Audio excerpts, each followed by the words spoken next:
When it comes to Super Smash Bros., there's always something that's been a part of every single game. In fact, for some people, it's hard to imagine a Smash game without these things, and that's items. Now, some people have fond memories of Smash's items, whether it's an assist trophy, or a Pokeball, or even a Super Hammer. Even the silly ones that instant kill you.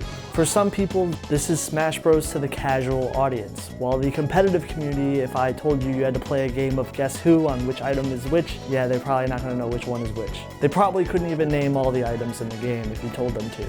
Now, why is that? Why does one side of the community completely embrace these things, the other side of the community wants nothing to do with them? Why is it the case? Items are absolutely silly, and they vary in quality in regards of their viability and strengths and weaknesses. Some items are pretty garbage, and if I were to do a tier list, the Fire Flower would always be probably on the bottom. While there's some, if they touch you, you pretty much die.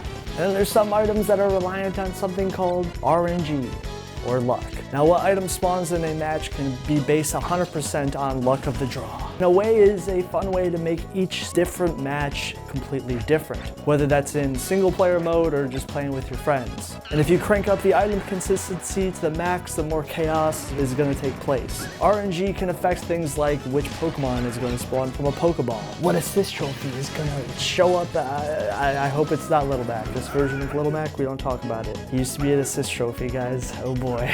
He did have a glow up though, even though he's still a low tier. If you understand anything about items, they could be unpredictable. What item spawns on stage can be completely random, and what type of item you get is obviously different. And they vary in quality, like I stated. But a lot of people trying to play a competitive match, it almost feels like a completely different game to them, and Sakurai knows about this. The stark contrast in gameplay between items on and items off, this spawned Smash 4's two online communities that played off these stark differences in Smash, being for glory mode and for fun. Obviously, for glory mode was Final Destination, no items, is a meme in itself, while for fun was the obviously free stages, all items, just a cool, chaotic time. Now, this is fine and all, but at the same time, this does show these stark differences on Smash's competitive and casual communities. Now, here is the hammer, where if you get hit by it, you can predict what's gonna happen. Although it leaves the person swinging the hammer stuck in a animation for 8 seconds where they can't jump or cancel the animation until it's finished, and it does 22% per hit. Some of the cute little quirks of this item, there's a 12.5% chance for a headless hammer, and you're basically screwed,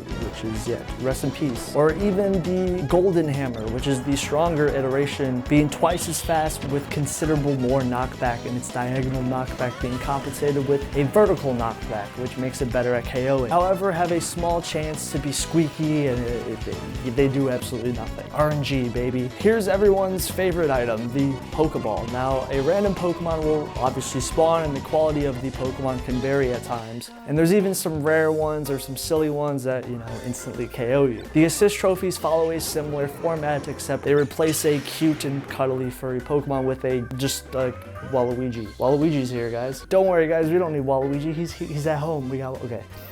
Or even the iconic bombs, which, yeah, I wonder what they're gonna do. We get it.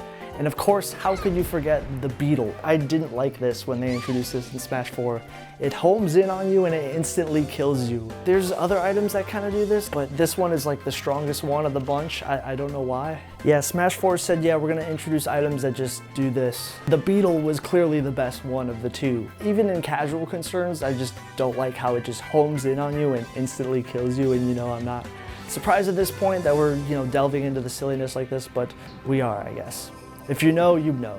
Here's some other iconic items. The bunny hood, the hot head. One of my personal favorites, the killing edge, the lipstick, the metal box, or the club, the baseball bat. There's just so many items that are in Smash. And you wanna see some silly stuff? Here's the Gus Bellows that does 0 damage, but does a crazy amount of knockback. And, don't be off stage, okay? And then the timer, which this is like a witch time before witch time, I guess. And the landmine, which in the Smash 64 version, it takes the cake doing 30 damage and you can stack in one spot. before it detonates. And oh boy, this is actually one of the times where an item actually got nerfed in future Smash games. Now it disappears after 30 seconds, which is pretty lame in casual concerns. We got the lightning bolt from Mario Kart. We got the super leaf, you know, we got the beam sword. You know, you can't forget about the beam sword. You want a fan? They got a fan too. Oh wait, never mind, the fan got removed. I don't know why they removed the fan. Come on, bring the fan back. They even removed the invisible cloak, the flipper, the red shell, which I don't know why they did that. And of course we have the most iconic Smash Ball, which I'm sure you already know what this one is gonna do. Coolest item in the game, although it's pretty much its own mechanic, and yeah, we know what this does. You get the point that the level of gameplay completely changes if you turn these things on and off. For some people, they've never even seen these things. Come here for a sec. You want to see something cool? You gotta clean off your Melee disc in order to do this. Turn on your GameCube, boot up Temple, and gee, I really wish in Melee I could summon black holes. You could. Now, I'm not gonna waste your time by telling you how to do the black hole glitch, because I feel like everyone and their mother has talked about this glitch and they've seen it in some form, which is why I just want to get to the point and just show the peak of Smash for a lot of people. When a lot of people talk about Melee now, it's usually the competitive scene, wave dashing, dash dancing. But when a lot of people talk about Melee, especially back in the day, it was this glitch. The whole casual audience loves the black hole glitch. And you know, maybe it's kind of poetic that a black hole glitch in Melee that was caused by Melee's quirky item physics inspired an item years later. Oh, honest content, no, it's not the black hole, it's not the same, whatever. Yeah, it's a completely different item added to Smash for no reason, I don't know why. It's not even from any series in the game.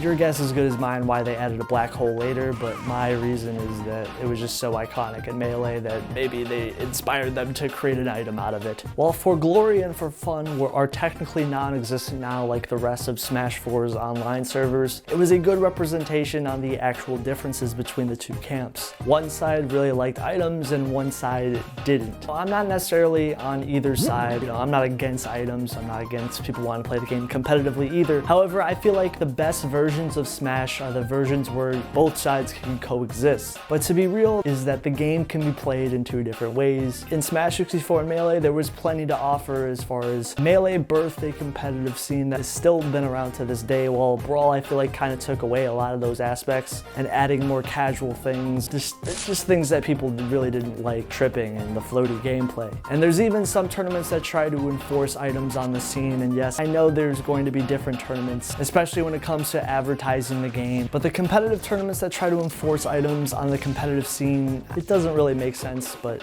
it is what it is. Now, I know these tournaments are to advertise the games and they're not really taken seriously, but competitive people are mostly going to play with other competitive players. Casual players are going to play with casuals. I wouldn't tell a casual player to try to wave dash and multi-shine with Fox. And I wouldn't force a bunch of competitive players to, you know, play on Poké Floats with the items cranked up, baby. But I think the best parts of Smash is when they represent both sides of each community, and I don't think the reason to personally force things on either community is really the best route of doing this. If you want to play whatever you want to play, you know, play with items on or off. I think the best Smash games is where both sides can equally coexist, and look at Smash Ultimate. Just look at the amount of content that is in this game. Stages, items, characters, and the cast is mostly tight-knit despite its massive roster. That's something that no other Smash game has really been able to consistently pull off, or even Melee, where they had a healthy amount of things that I feel like casual players would want out of a Smash game, while having a deep level of gameplay that will please the casual audience and the competitive scene. So I don't really see the point of just spitting in one side of the community. It is what it is. The point of this video is to show how these Smash games can be seen